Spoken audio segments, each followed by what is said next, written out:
are doing well. Today I'm going to talk about chapter 5, which is about health compromising behaviors. So the chapter outline, it's going to be about characteristics of health compromising behaviors. We're going to talk about marijuana use, then we're going to talk about obesity, then comes eating disorders, and after that, alcoholism and smoking. Um, so I'm going to start with the introduction from your book. It's just talking about a dad who is going to the doctor all the time, and the doctor just telling them that, hey, you have to quit the smoking. But the dad is like, yeah, I'm going to do that one day. But he never does that. However, like one day the doctor gonna tell them, hey, if you wouldn't quit, you cannot see your daughter's graduation date. And he gonna stop smoking because of his daughter. So this actually circles back to our chapter 3, in which we talked about message framing. First of all, you have to know your patients, then you're gonna frame your message. So if the doctor would be smart enough, or if the doctor would be actually kind of caring about their patient, they would consider their personality and just they would just observe that they gonna care about their family or probably one specific child. So they would just give up everything for that kid. So the doctor could just do that from the beginning, not like after like 20 years. So that's the point, that you guys, as new generation of psychologists or someone who is paying attention to psychology, should consider that. Whatever you're gonna do in your future, consider people's personality and just try to apply the correct answer for them based on their personality and environment. That being said, we're going to talk a lot this week about health compromising behavior. We're going to say that how it is just very common in adolescents, especially those that are coming from very negative household, like parents fighting all the time, or parents from or family from lower socioeconomic status, or children who are fighting with their parents, or there's not a positive dynamic at home. So all the bad behavior or health compromising behavior, they are just habitual and addictive, but they're not happening all at the same time. For example, you wouldn't actually smoke a packet of cigarettes all in one day. No, you're gonna start with one, then gradually it's gonna be 2, 3, 4, 5, and suddenly you're gonna smoke like 2 packets. Like, yeah, it's gonna be crazy. Um, okay, what I was trying to say. Oh, yeah. Some people, they are just more vulnerable when it comes to health compromising behavior, especially around puberty. So if you have a kid, or if your siblings, they are just around that time, you have to be very cautious about them. You have to just be more careful interacting with them, just observing them in a better way. And if they do have any concern, you are the person who should just consider addressing those concerns, because like you all know about this. Um, Bad behaviors, it's gonna be very influenced by peer pressure, especially around like when you are like in your puberty, or in your middle or high school. Because like, for example, if you wouldn't smoke much, or if you wouldn't drink alcohol, and all your friends, they are doing the same, you're gonna be singled out and they wanna just hang out with you. You wanna be acceptable, so you're gonna start smoking, right? I guess we all been there. I can remember myself, I was in the same condition, and I picked up bad habits, just being accepted in my friends group and just be popular and all that. Um, on the other hand, bad behaviors are just very, I mean, they feel good at some point, whenever, especially if you are going through a bad time, or if you are having stress and anxiety, it has like a lot of pleasure if you just smoke or drink, right?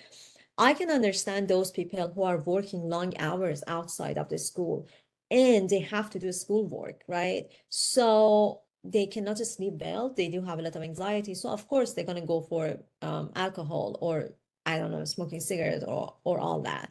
So if we would just make awareness about that kind of situation, we could just help them to be aware of consequences of that bad behavior. All of these health compromising behavior, they do have the same like roots and factors that going to lead to them. For example, coming from a bad family, or living in lower social classes, or going to a very bad school that has like so many bad friends in it. So you're going to be influenced by bad peers. So all of them, they're going to be kind of related to each other, and they're going to lead to health compromising behavior. There is one terminology that I don't like from your book. I feel they have to just change it. I do have a list that I'm going to email them and just ask to just make some changes. The first one is lower social classes. There is, I mean, lower social class, it's not like 19, I don't know, 80 or something that we would just, actually in 1945, that we would just categorize people based on social classes. Nowadays, we're going to talk about socioeconomic status. And yes, that's true. People from lower socioeconomic status, they are living in bad neighborhood. Probably they are coming from like single mom family. Mom is working outside all day, they are alone at home, so they probably are influenced by bad friends. They are going to very bad school. Their neighborhood doesn't have any resources like a good park or a good library or even a good teacher. So probably, yeah, they might actually compensate all of those stress and anxiety or bad feeling by picking up a bad habit. But yeah, going back, I don't like that kind of terminology. So another point of having health compromising behavior is just idolizing celebrities. Whenever you're following someone, you actually kind of looking up to them. You want to be like them. So just imagine your favorite celebrity, he would just smoke marijuana or they would do drugs. So probably you want to be like them. Or if you are just following someone who is like kind of very strong, powerful influence, you would just do the same habits, right? So I would say celebrities, they have to be very cautious about whatever they are doing because they are actually cultivating a culture in younger generation. So yeah, just looking up to celebrities or famous and popular people gonna be another bad influence on picking up health compromising behavior. Here we're gonna talk about marijuana use. It's just one of the most popular recreational drug. 94 million people had it at least one, which is crazy. I guess at some point your book says that 22 million people they had it during the past months. I'm not sure if the stats is correct or not, but that's crazy. So there is not enough research out there, even after like 100 years, saying that marijuana has negative impact on our body or in our brain or anything like that. They couldn't find anything, which cannot be very convincing, at least for me, who is someone doing research all the time. I mean, there are like so many people out there that are smoking marijuana.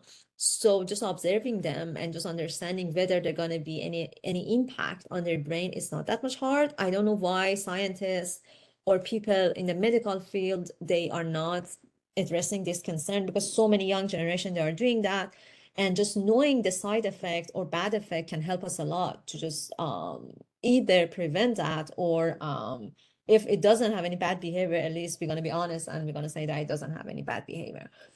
I'm very suspicious. I feel like either it is bad for the industry because like there are so many factories and shops out there working on marijuana use. If you are visiting or living in California or New York City, you can just see different pop shops or stores everywhere, even drugstore. They are selling marijuana like very easy.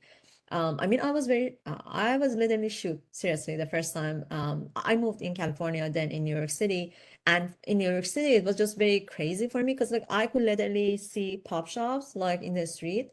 They were just giving samples of marijuana like it is a candy or like something like that.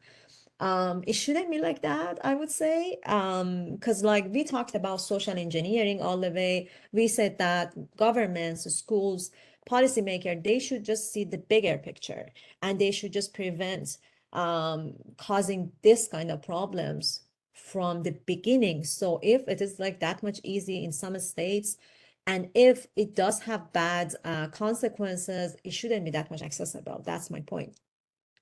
Another point about marijuana, it just again there is no proved negative consequences, but it seems like whenever you are just anxious or depressed, you're gonna smoke more. So it seems like it can just has some sort of correlation, positive correlation with anxiety and depression. Like if you are depressed, you're smoking more, or if you're smoking more, you're gonna be more depressed. Like it's just something like that, but it's not cause and effect. None of them gonna cause the other one. Like marijuana use not gonna cause depression. That's the point. But they are just coming together and we don't know why. And that's why I'm just concerned about why they are not doing the research. So, is marijuana addictive? Your book saying no, it's not addictive. Because there is no research on that again, which is kind of crazy. But I wish, I mean, they would do better. But yeah, one answer for that is there's no research answering that, and it seems it's not addictive. So yeah, that's about